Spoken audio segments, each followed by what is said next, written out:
प्रिय छात्रों, नमस्कार। एनसीईआरटी गणित कक्षा 10वीं में आप सभी का स्वागत है। आज हम प्रश्नावली 1.4 का प्रश्न क्रमांक 3 हल करना सीखेंगे। तो कॉपी पेन लेकर बैठिएगा और एक बार खुद से ज़रूर प्रैक्टिस करना है वीडियो देखने के बाद। और प्रैक्टिस ही सब कुछ है, तो अच्छे से करना। और अगर कोई डाउट है तो कमेंट में ज़रूर बताना। तो तीसरा क्वेश्चन है, कुछ वास्तविक संख्याओं के दशमलव प्रसार नीचे दिए गए हैं। प्रत्येक स्थिति के लिए निर्धारित कीजिए कि यह संख्या परिमेय संख्या है या नहीं।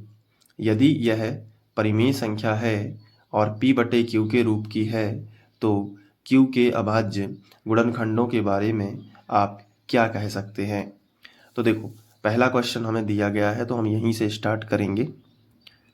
सबसे पहले देखो, जिनके दशमलव प्रसार शांत होते हैं वो एक परिमेय संख्या है, और जिनके दशमलव प्रसार अशांत होते हैं वो परिमेय संख्या नहीं है, वो अपरिमेय संख्या कहलाती हैं। एक बात याद रखो, और आप इनको कहीं लिख भी सकते हो।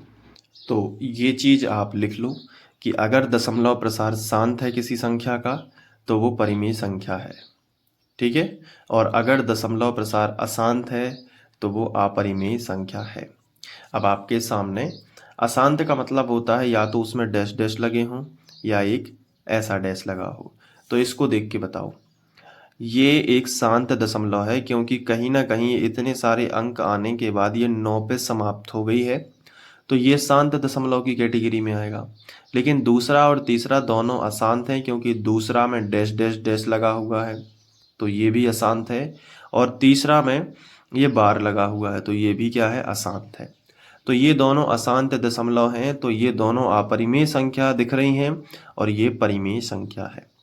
अब बिल्कुल सही है, देख के आप बता सकते हो। लेकिन इन्होंने ये कहा है कि अगर परिमेय संख्या है तो P/Q के रूप की है, तो Q के अभाज्य गुणनखंडों के बारे में आप क्या कह सकते हो कि उसके अभाज्य गुणनखंड क्या होंगे।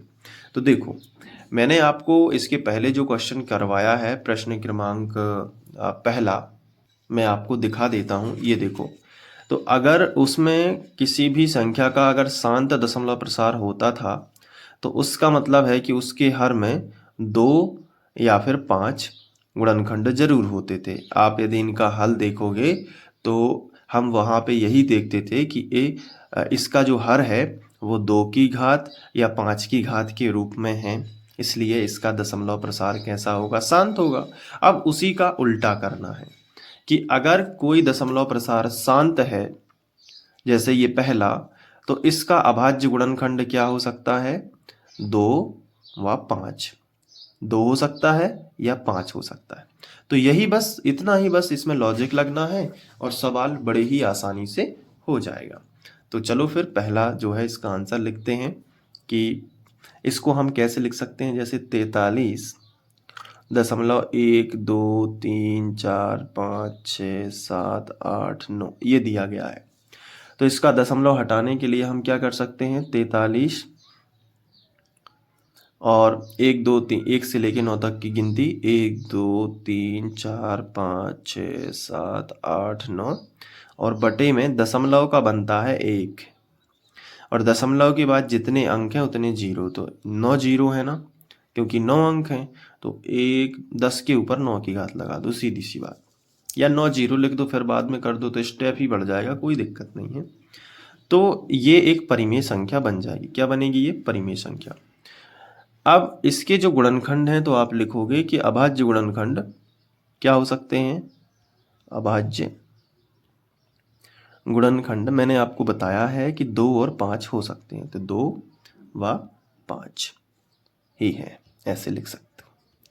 इनके अभाज्य गुणनखंड हो सकते हैं। अब दूसरा क्वेश्चन जो है इसमें क्या लिखोगे, दूसरा क्वेश्चन में आपको लिखना है दूसरे का हल कि ये पूरा लिखो पहले, 0.120 120, फिर 0 120, फिर 0 0 120, तो ये मैं लिख दे रहा हूँ। तो ये एक अशांत दशमलव है और इसे हम कहते हैं अशांत अनावृत्ति। क्या कहते हैं, अशांत अनावृत्ति। ठीक है, तो मैं यहाँ पे लिख रहा हूँ क्योंकि इसमें देखो एक पैटर्न पे रिपीट हो रहा है, जैसे 120 120 0 120 और 0 0 120 फिर 0 0 0 फिर आपको पता है 120 आएगा, तो वो एक अशांत अनावर्ती है। तो डैश डैश है तो अशांत है, तो भाई इतना इतना देख के ही आप लिख सकते हो कि ये एक क्या है, अपरिमेय संख्या, और अपरिमेय संख्या का कोई गुणनखंड नहीं होता। अब थर्ड में भी यही लिख देना है, थर्ड में पूरी संख्या लिखेंगे और इसके ऊपर ये डैश लगा दिया, और जैसे ही डैश लगाए तो ये लिख दिया कि ये कैसा है। द डैश देख के आपको पता चल जाएगा कि ये एक अशांत दशमलव है, तो यहाँ पे आप लिख देना कि ये अशांत दशमलव है। और जब ये अशांत दशमलव है तो ये एक क्या हो जाएगा। लेकिन अगर आप इसको थोड़ा सा डिटेल में समझोगे तो 1 2 3 4 5 6 की जब भी किसी भी संख्या के ऊपर डैश लगा हो तो इसे अशांत तो कह सकते हैं, लेकिन ये साथ में आवर्ती भी है, आवर्ती भी है। मतलब ये संख्या बार बार रिपीट होगी, तो ऐसी संख्याएं भी परिमेय संख्याओं के रूप में लिखी जा सकती हैं। ये थोड़ा यहाँ पे ध्यान रखना कि ऐसी संख्याएं परिमेय संख्याएं कहलाती हैं, यानी परिमेय संख्याओं के रूप में इन्हें लिख सकते हैं जिनके ऊपर ये डैश लगा हो, भले ही ये अशांत दशमलव बनती हैं। और परिमेय संख्या यानी P/Q के रूप में इन्हें लिख सकते हैं, लेकिन इनमें फ़र्क इतना होता है नॉर्मल परिमेय संख्या और इनमें कि नॉर्मल परिमेय संख्याओं में 2 और 5 के गुणनखंड होते हैं, 2 और 5, लेकिन आवृत्ति वाले में 2 और 5 के अलावा 2 और 5 के अलावा एक अतिरिक्त गुणनखंड भी हो सकता है इसका। तो यही चीज़ यहाँ पे आपको एग्जाम में लिख के आना है कि 2 और 5 के अलावा अतिरिक्त गुणनखंड भी इसका पॉसिबल है, अतिरिक्त गुणनखंड होगा। तो इसी तरीके से आप ये लिखेंगे और ये प्रश्नावली और ये पूरा पाठ समाप्त होता है। आई होप आपको समझ में आ गया होगा। तो इस तरीके से आप पूरा नोट कर लीजिए, ठीक है।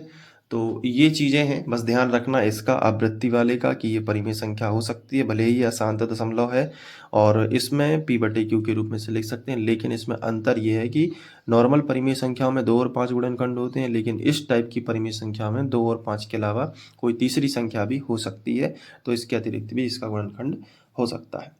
अब हम इसके ऑब्जेक्टिव MCQs करेंगे, ऑब्जेक्टिव टाइप क्वेश्चन करेंगे, तो वो भी आपको बड़े ध्यान से देखना है ताकि आपकी MCQs टाइप क्वेश्चन की भी तैयारी अच्छे से हो सके।